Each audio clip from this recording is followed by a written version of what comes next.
ಚಿಂತಾಮಣಿಯಲ್ಲಿ metric ನಂತರ ಬಾಲಕಿಯರ ವಿದ್ಯಾರ್ಥಿ ನಿಲಯದಲ್ಲಿ ಕಾನೂನು ಅರಿವು ನೆರವು ಕಾರ್ಯಕ್ರಮ. ಚಿಂತಾಮಣಿ ನಗರದ ಉಪಕಾರಾಗೃಹ ಪಕ್ಕದಲ್ಲಿರುವ ಮೆಟ್ರಿಕ್ ನಂತರದ ಬಾಲಕಿಯರ ವಿದ್ಯಾರ್ಥಿ ನಿಲಯದಲ್ಲಿ ಕಾನೂನು ಸೇವಾ ಸಮಿತಿ ಹಾಗೂ ಹಿಂದುಳಿದ ವರ್ಗಗಳ ಕಲ್ಯಾಣ ಇಲಾಖೆಯಿಂದ ಕಾನೂನು ಅರಿವು ನೆರವು ಕಾರ್ಯಕ್ರಮವನ್ನು ಹಮ್ಮಿಕೊಳ್ಳಲಾಗಿತ್ತು. ಈ ಕಾರ್ಯಕ್ರಮವನ್ನು ದೀಪ ಬೆಳಗಿಸುವ ಮೂಲಕ ಜಿಲ್ಲಾ ಸತ್ರ ನ್ಯಾಯಾಧೀಶೆ ಶಿಲ್ಪಾರವರು ಮತ್ತಿತರರು ಉದ್ಘಾಟನೆ ಮಾಡಿದರು. ಈ ವೇಳೆ ಕಾರ್ಯಕ್ರಮವನ್ನು ಉದ್ದೇಶಿಸಿ ಜಿಲ್ಲಾ ಸತ್ರ ನ್ಯಾಯಾಲಯದ ನ್ಯಾಯಾಧೀಶೆ ಶಿಲ್ಪಾರವರು ಮಾತನಾಡಿ, ಎಲ್ಲ ವಿದ್ಯಾರ್ಥಿಗಳಿಗೆ ಶುಭ ಹಾರೈಸುತ್ತಾ ಎಲ್ಲ ವಿದ್ಯಾರ್ಥಿಗಳು ಮೊಬೈಲ್ನಲ್ಲಿ ಬರುವಂತಹ ಫೇಸ್ಬುಕ್, ಇನ್ಸ್ಟಾಗ್ರಾಂ ಇನ್ನೂ ಅನೇಕ ಆಪ್ಗಳು ಬಳಕೆ ಮಾಡುತ್ತಿರುವವರು ಎಲ್ಲ ಬದಿಗಿಟ್ಟು ವಿದ್ಯಾಭ್ಯಾಸದ ಬಗ್ಗೆ ಹೆಚ್ಚು ಗಮನ ಕೊಡಬೇಕು. ಮತ್ತೆ ಉನ್ನತ ಹುದ್ದೆಯನ್ನು ಗುರಿಯಾಗಿ ಇಟ್ಟುಕೊಂಡು ನಿಮ್ಮ ಗುರಿಯನ್ನು ಸಾಧಿಸಲೇಬೇಕು. ಹಾಗೆ ಹೆಣ್ಣು ಮಕ್ಕಳು ಎಷ್ಟೇ ದೊಡ್ಡ ದೊಡ್ಡ ಹುದ್ದೆಗಳನ್ನು ಅಲಂಕರಿಸಿದರೂ ಸಹ ಸಂಸ್ಕಾರ ಎಂಬುದನ್ನು ಬಿಡಬಾರದು ಎಂದು ತಿಳಿಸಿದರು. ಹಿರಿಯ ದಲಿತ ಮುಖಂಡ ಗಡ್ಡಂ ಎನ್ ವೆಂಕಟೇಶಪ್ಪ ರವರು ಮಾತನಾಡಿ, ಹಿಂದೆ ಹೆಣ್ಣು ಮಕ್ಕಳಿಗೆ ಶಾಲೆಗಳು ಇರುತ್ತಿರಲಿಲ್ಲ. ಇಡೀ ದೇಶದಲ್ಲಿ ಮೊದಲನೆಯದಾಗಿ ಹೆಣ್ಣು ಮಕ್ಕಳಿಗೆ ಶಾಲೆಯನ್ನು ತೆರೆದಿದ್ದು ಸಾವಿತ್ರಿಬಾ ಫುಲೆರವರು. ಇಂದಿನ ಹೆಣ್ಣು ಮಕ್ಕಳು ಸಾವಿತ್ರಿಬಾ ಫುಲೆರವರ ತತ್ವ ಸಿದ್ಧಾಂತ, ಆದರ್ಶ ಗುಣಗಳನ್ನು ಅವರ ಹಾದಿಯಲ್ಲಿಯೇ ನಡೆಯಬೇಕೆಂದರು. ಇನ್ನು ಕಾರ್ಯಕ್ರಮದಲ್ಲಿ ಹಾಜರಿದ್ದ ಎಲ್ಲ ಗಣ್ಯರಿಗೂ ಆತ್ಮೀಯವಾಗಿ ಶಾಲು ಹೊದಿಸಿ ಹೂಮಾಲೆ ಹಾಕಿ ನೆನಪಿನ ಕಾಣಿಕೆ ನೀಡಿ ಸನ್ಮಾನಿಸಲಾಯಿತು. ಈ ಕಾರ್ಯಕ್ರಮದಲ್ಲಿ ಹಿರಿಯ ದಲಿತ ಮುಖಂಡ ಗಡಂ ಎನ್ ವೆಂಕಟೇಶ್, ಹಿರಿಯ ವಕೀಲರಾದ ನರಸಿಂಹಪ್ಪ, ವಕೀಲರಾದ ಶಿವಾರೆಡ್ಡಿ, ತಾಲೂಕು ಹಿಂದುಳಿದ ಮತ್ತು ಅಲ್ಪಸಂಖ್ಯಾತ ವಿದ್ಯಾರ್ಥಿ ನಿಲಯಗಳ ಅಧಿಕಾರಿಯಾದ ಸಕ್ಪಾಲ್ ಸೇರಿದಂತೆ ಎಲ್ಲ ವಿದ್ಯಾರ್ಥಿನಿಯರು ಮತ್ತಿತರರು ಹಾಜರಿದ್ದರು. ನವೀನ್ ಕಿರಣ್, ಚಿಂತಾಮಣಿ.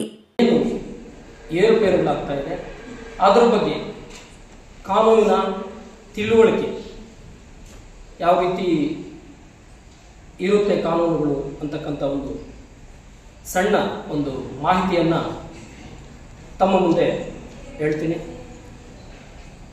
ಈಗ ನಮ್ಮ ಒಂದು ವೃತ್ತಿ ಜೀವನದಲ್ಲಿ ಏನೆಲ್ಲ ಈ ಒಂದು ಮಹಿಳೆಯರ ಮೇಲೆ ದೌರ್ಜನ್ಯಗಳಾಗ್ತಾ ಇದೆ, ನಾವು ಏನನ್ನ ನೋಡಿ ತಿಳ್ಕೊಂಡಿದ್ದೀವಿ, ಅದರ ವಿಚಾರಗಳನ್ನು ನಿಮ್ಮ ಮುಂದೆ ತುಂಬ ಸಿಂಪಲ್ ಆಗಿ ಪ್ರಸ್ತಾವನೆ ಮಾಡ್ತೀವಿ. ನೀವು ಓದೋ ಟೈಮಲ್ಲಿ ಅಂಬೇಡ್ಕರ್ ಏನೆಲ್ಲ ಓದಿದ್ರು ಅನ್ನೋದನ್ನು ತಿಳ್ಕೋಬೇಕಾಗುತ್ತೆ. ಅಂಬೇಡ್ಕರ್ ಅವರ ಕಾರಣದಿಂದ ನಮಗೆ ಈ ಹಾಸ್ಟೆಲು, ಈ ವ್ಯವಸ್ಥೆ ನಮಗೆ ಬಂದಿದೆ. ಅಂಬೇಡ್ಕರ್ ಅವರು 1891ರಲ್ಲಿ ಹುಡ್ತಾರೆ. ಅವರು MA, PhD, DSc, D.Litt, Bharat, ಇತರ ಅಮೆರಿಕಾ, ಬೇರೆ ಬೇರೆ ದೇಶಗಳಿಗೆ ಓದ್ಕೊಂಡು ಬರ್ತಾರೆ. ಓದ್ಕೊಂಡು ಬಂದ ಮೇಲೆ ನಮ್ಮ ದೇಶದ ಒಂದು ಚರಿತ್ರೆಯನ್ನು ಅಧ್ಯಯನ ಮಾಡ್ತಾರೆ. ನಮ್ಮ ದೇಶದ ಚರಿತ್ರೆಯಲ್ಲಿ ಹೆಣ್ಮಕ್ಳ ಬಗ್ಗೆಯೂ ಅಧ್ಯಯನ ಮಾಡ್ತಾರೆ. ಭಾಳ ಮುಖ್ಯವಾಗಿ ಹೆಣ್ಮಕ್ಳಿಗೆ ಶಾಲೆ ಇರಲ್ಲ. 1831ರಲ್ಲಿ ಪೂನಾದಲ್ಲಿ ಸಾವಿತ್ರಿಬಾಯಿ ಫುಲೆ ಅಂತ ಆಕೆ ಮೊದಲು ಶಾಲೆ ತೆಗಿತಾರೆ. ಇಡೀ ದೇಶಕ್ಕೆ ಮೊದಲು ತೆಗೆಯೋದು ಶಾಲೆ ಸಾವಿತ್ರಿಬಾಯಿ ಫುಲೆ ಅವರು. ಅಲ್ಲಿಗೆ ಹೋಗಿದ್ದೆ ನಾನು. ಅವ್ರ ಸ್ಕೂಲ್ ನೋಡಿದೆ, ಅವ್ರ ಮನೆ ನೋಡಿದೆ, ಅವ್ರ ಗಲ್ಲಿ ನೋಡಿದೆ. ತುಂಬ ಬಡ ಮಕ್ಕಳಿಗೆ, ಎಸ್ಪೆಷಲಿ ದಲಿತ ಮಕ್ಕಳಿಗೆ, ಹಿಂದುಳಿದ ಮಕ್ಕಳಿಗೆ ಸ್ಕೂಲ್ ತೆಗಿತಾರೆ. ಸ್ಕೂಲ್ ತೆಗೆದು ಎಷ್ಟು ಕಷ್ಟಪಡ್ತಾರೆ ಅಂತಂದರೆ, ಸ್ಕೂಲಿಗೆ ಬರುವಾಗ ನಿಂದನೆ ಮಾಡ್ತಾರೆ, ಹೆಣ್ಣನ್ನ ಆವಾಚ್ಯ ಶಬ್ದಗಳಿಂದ ಬೈತಾರೆ. ಆದರೆ ಮನಸ್ಸು ಬಿಟ್ಕೊಳ್ಳೋದು. ನಾನೇನಾದರೂ ಮಾಡಿ ಮಕ್ಕಳಿಗೆ ಶಾಲೆಯಲ್ಲಿ ವಿದ್ಯಾರ್ಥಿಗಳನ್ನಾಗಿ ಮಾಡುವಂಥ ಕನಸು ಕಂಡಿರ್ತಾರೆ. ಎಷ್ಟು ಕಷ್ಟಪಡ್ತಾರೆ ಅಂತಂದರೆ, ಶಾಲೆಯಲ್ಲಿ ಟೀಚರ್ ಆಗಿ ಬರ್ತಾ ಇರ್ತಾರೆ, ಅಮೆರಿಕದಲ್ಲಿ ಇರ್ತಾರೆ, ಎಲ್ಲ ಓದಿರೋದು. ಆದರೆ ಅವರು ಅನ್ಎಜುಕೇಟೆಡ್ ಆಗಿದ್ದರು, ಓದಿದ್ರು ಓದ್ಕೊಳ್ತಾರೆ. ಆಮೇಲೆ ಅವರು ಸ್ವತಃ ಓದ್ಕೊಂಡು ಅವ್ರ ಕನಸು ಮಕ್ಕಳಿಗೆ ಸ್ಕೂಲ್ ತೆಗಿಬೇಕು ಅಂತ ಹೇಳ್ತಾರೆ. ಎಲ್ಲ ವಿದ್ಯಾರ್ಥಿ ಕಳೆದ 29ನೇ ತಾರೀಕು ಬರಬೇಕಾಗಿತ್ತು ಇಲ್ಲಿಗೆ ಫಂಕ್ಷನ್ ಆಗಿತ್ತು. ಸೊ ಕಾರಣಾಂತರದಿಂದ ನಾನು ಇಲ್ಲಿ ಬರಲಿಕ್ಕಾಗಲಿಲ್ಲ. ಇವತ್ತು ಬಂದಿದ್ದೀನಿ, ಹಾಗಾಗಿ ಕ್ಷಮೆ ಇರಲಿ. ಎರಡನೇದು, ಎಲ್ಲರೂ ಒಳ್ಳೆ ವಾತಾವರಣದಲ್ಲಿ ಬೆಳೀತಾ ಇದ್ದಾರೆ. ಬಹಳ ಖುಷಿಯಾಯಿತು ನಿಮ್ಮ ಹಾಸ್ಟೆಲ್ ನೋಡಿ.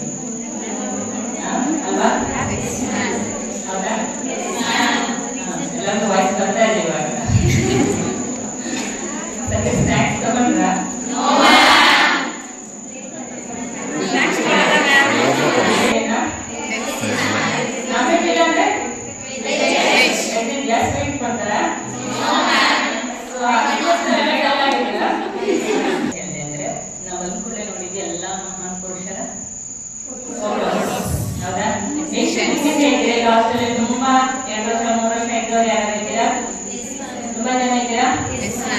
ಒಂದಷ್ಟು ಕೊಟೇಶನ್ಗಳಿದ್ದಾವೆ, ಯಾರಾದ್ರೂ ಹೇಳ್ಬೋದಾ? ನೋಡ್ತಾ ಇದ್ದೀರಾ ಯಾರಾದ್ರು? ಇಂತ ಮೊದಲಾಗಿ ನಮ್ಮನ್ನ ನಾವು ನೋಡ್ಕೊಳ್ಳೋಕೆ ಒಂದು ರಕ್ಷಣೆ ಇರುತ್ತೆ. ನಾಳೆ ಲೈಫ್ ಹೇಗಾಗುತ್ತೆ, ಎಲ್ಲಿ ಟರ್ನ್ ಆಗುತ್ತೆ ಅನ್ನೋದು ನಮಗೆ ಗೊತ್ತಿರೋದಿಲ್ಲ. ಇವತ್ತಿನ ಜೀವನ ನಾಳೆ ಹೇಗಾಗುತ್ತೆ ಅನ್ನೋದು ಯಾರಿಗಾದ್ರೂ ಗೊತ್ತಾಗುತ್ತಾ? ಹಾಗಾಗಿ ಮೊದಲು ನಿಮ್ ಲೈಫ್ ನಿಮ್ ಕೈಯಲ್ಲಿ. ಎಲ್ಲರಿಗೂ ಗುರಿ ಇಟ್ಕೊಂಡಿದ್ದೀರಲ್ಲ ಅಂತ. ಎಷ್ಟು ಜನ IAS ಆಫೀಸರ್ ಆಗ್ಬೇಕು ಅನ್ಕೊಂಡಿದ್ದೀರಾ? ಎಷ್ಟು ಜನ ಜಡ್ಜಸ್ ಆಗ್ಬೇಕು ಅನ್ಕೊಂಡಿದ್ದೀರಾ? ಯಾರಿಲ್ಲ ಜಡ್ಜಸ್. ಇನ್ನು PUC ಓದ್ತಾ ಇರೋ ಮಕ್ಕಳು, ಡಿಗ್ರಿ ಮಾಡ್ತಾ ಇರೋಂಥವ್ರು ಒಂದು ಗುರಿ ಇಟ್ಕೊಳ್ಳಿ. ಆ ಗುರಿ ಬೇಕಂತಿದ್ರೆ ಡೆಫಿನೆಟ್ ಆಗಿ ನಾನು ಜಡ್ಜ್ ಆಗ್ಬೇಕು ಅಂತ ನನ್ನ ಒಂದು ಗುರಿ ಅನ್ಕೊಂಡಿದ್ದು ನನ್ನ PUC ಮುಗ್ದಾದ್ಮೇಲೆ. ಇನ್ನು ನಾನು ಲಾಗೆ ನಾನು ಜಾಯ್ನ್ ಆಗಿರಲಿಲ್ಲ. ನಾನು ಫಸ್ಟ್ ಇಯರ್ LLB ನಲ್ಲಿ ನಾನು ಮುನ್ಸಿಪ್ ಎಕ್ಸಾಮ್ದು ಕ್ವಶನ್ ಪೇಪರ್ ಕಲೆಕ್ಟ್ ಮಾಡ್ಕೊಂಡಿದ್ದೆ ನಾನು. ಸೊ ಎಲ್ಲ ರೇಗ್ಸೋರು ನನ್ನ ಫ್ರೆಂಡ್ಸ್ ಫಸ್ಟ್ ಲಾ ಪಾಸ್ ಮಾಡೋದು, ನೆಕ್ಸ್ಟ್ ನೋಡೋಣ ಜಡ್ಜ್ ಎಕ್ಸಾಮ್ ಅಂತ. ನಾನು ಇದನ್ನ ನನ್ನ ಬಗ್ಗೆ ನಾನು ಒಬ್ಬರಿಗೆ ಹೇಳ್ತಾ ಇಲ್ಲ. ಈಗ ನನಗೆ IAS ಆಫೀಸರ್ ಯಾರು ಆಗ್ತಾರೆ ಒಬ್ರು ಎದ್ದಿದ್ರಲ್ಲ, ಈಗ ನನಗೆ ಕಲೆಕ್ಟ್ ಮಾಡ್ಕೊಳ್ಳಿ ನೀವು ಮಾಹಿತಿಗಳನ್ನ. ಏನೇನು UPSC ಏನೇನು ತರಬೇತಿ ತಗೋತಾ ಇದ್ದಾರೆ. ಕೆಲವೊಂದು ಸೋಷಿಯಲ್ ಮೀಡಿಯಾದಲ್ಲಿ ನೋಡ್ಬೋದು, ಕೆಲವೊಂದು ಇಂಟರ್ವ್ಯೂ ಕ್ವಶನ್ಸ್ ಬಿಡ್ತಾ ಇರ್ತಾರೆ. ಅದರಲ್ಲಿ ಈಗಿಂದಾನೇ ಒಂದ್ಸತಿ ಕ್ಲಾಸ್ ಮಾಡ್ಕೋತಾ ಇರ್ತಾರೆ. ನಾನು ಫಸ್ಟ್ ಇಯರ್ LLB ನಲ್ಲಿ ನಾನು ಮುನ್ಸಿಪ್ ಎಕ್ಸಾಮ್ ಕ್ವಶನ್ ಪೇಪರ್ ಕಲೆಕ್ಟ್ ಮಾಡ್ಕೊಂಡಾಗ ಹೇಳ್ತೇನೆ, ನನ್ನ ಫ್ರೆಂಡ್ಸ್ಗಳೇ ರೇಗಿಸೋದು ನನಗೆ ಫಸ್ಟ್ LLB ಪಾಸ್ ಮಾಡುವಂತ. ಆದ್ರೆ ನಾನು LLB ಮುಗಿದ ನೆಕ್ಸ್ಟ್ ಒಂದು 2 years ಪ್ರಾಕ್ಟೀಸ್ ಆಗ್ತಿದ್ದಂಗೆ ನಾನು ಜಡ್ಜ್ ಎಕ್ಸಾಮ್ ಪಾಸ್ ಆಯ್ತು. ಫಸ್ಟ್ ಅಟೆಂಪ್ಟ್ಗೆ ಪಾಸ್ ಆದೆ ನಾನು.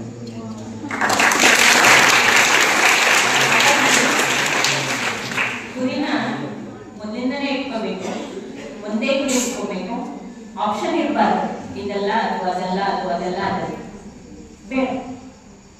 ಒಂದು ಗುರಿ ಇಟ್ಕೊಳ್ಳಿ, ಅದ್ರ ಹಿಂದೆ ಬೆನ್ನತ್ತಿ. ಗುರಿ ಹಿಂದೆ ಬೆನ್ನತ್ತಿದ್ದು ಯಾವುದೇ ಕಾರಣಕ್ಕೂ ಫೇಲ್ಯೂರ್ ಆಗೋ ಚಾನ್ಸಸ್ ಇಲ್ಲ. ಒಂದು ಸಂಪನ್ಮೂಲ ವ್ಯಕ್ತಿಗಳಾದಂಥ ನರಸಿಂಹಪ್ಪ ಸರ್ ಅವರು, ನಮ್ಮ ಶಿವಾರೆಡ್ಡಿ ಸರ್ ಅವರು ಎಲ್ಲರೂ ಕೂಡ ಯಾವುದೇ ರೀತಿ ಸ್ಪಂದನೆ ಆದರೂ ಕೂಡ ಸರ್ ಕಾರ್ಯಕ್ರಮ ಮತ್ತೆ ಮುಂದೂಡೋಣ, ಎಲ್ಲ ವಿದ್ಯಾರ್ಥಿಗಳಿಗೂ ಇದೇ ರೀತಿಯಾದಂಥ ಮತ್ತೆ ಉತ್ತಮವಾಗಿರುವಂಥ ಮಾಹಿತಿನ ತಲುಪಿಸೋದು ಅಂತ ಒಂದು ವಿಚಾರದಲ್ಲಿ ಎಲ್ಲರೂ ಕೂಡ ಒಗ್ಗಟ್ಟಾಗಿ ಇರೋಣ. ಇವಾಗ ಏನು ಈ ಕಾರ್ಯಕ್ರಮದಲ್ಲಿ ಯಾರ್ಯಾರು ಅತಿಥಿಗಳು ಅನ್ಕೊಂಡಿದ್ವಿ ಅದೇ ಕಾರ್ಯಕ್ರಮನ ಇನ್ನು 1 ವಾರದ ನಂತರ ಮತ್ತೆ ಖಂಡಿತ ಮುಂದೂಡಿ ಮಾಡೋಣ ಸರ್. ವಿದ್ಯಾರ್ಥಿಗಳಿಗೆ ಮತ್ತು ಅವರಿಗೆ ಮಾಹಿತಿ ಕೊಡೋಂಥ ಒಂದು ವಿಚಾರಗಳ ಬಗ್ಗೆ ಕೂಡ ಅಷ್ಟೇ, ಎಲ್ಲದರ ಬಗ್ಗೆ ಕೂಡ ಸಕ್ಸಸ್ಫುಲ್ ಆಗಿ ಮಾಡೋಣ ಅಂತ ಆವತ್ತು ಪ್ರತಿಯೊಬ್ಬರು ಕೂಡ ಅದನ್ನ ಪೋಸ್ಟ್ ಮಾಡೋದಕ್ಕೆ ಸಹಕರಿಸಿದ್ರು.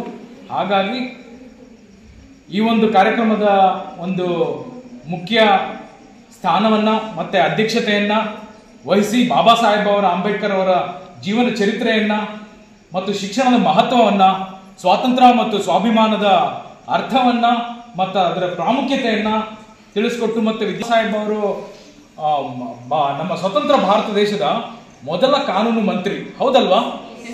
ಅಧ್ಯಕ್ಷರಾದಂಥ ಎನ್ ವೆಂಕಟೇಶ್ ಅವರು ಈ ಒಂದು ಪ್ರಸ್ತಾವನೆಯನ್ನ ಮಾಡಿದ್ರು.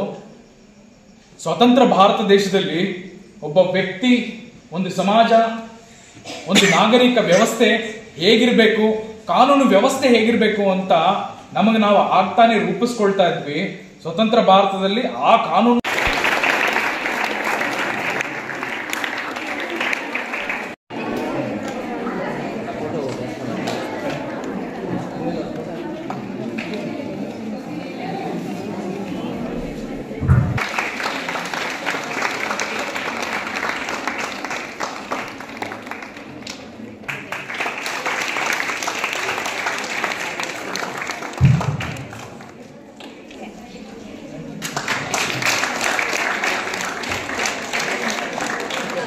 ಶ್ರೀಧರರು ಸಹ ತಮ್ಮ ಹೊಸ ಗಣ್ಯರಿಗೆ ಧನ್ಯವಾದಗಳು.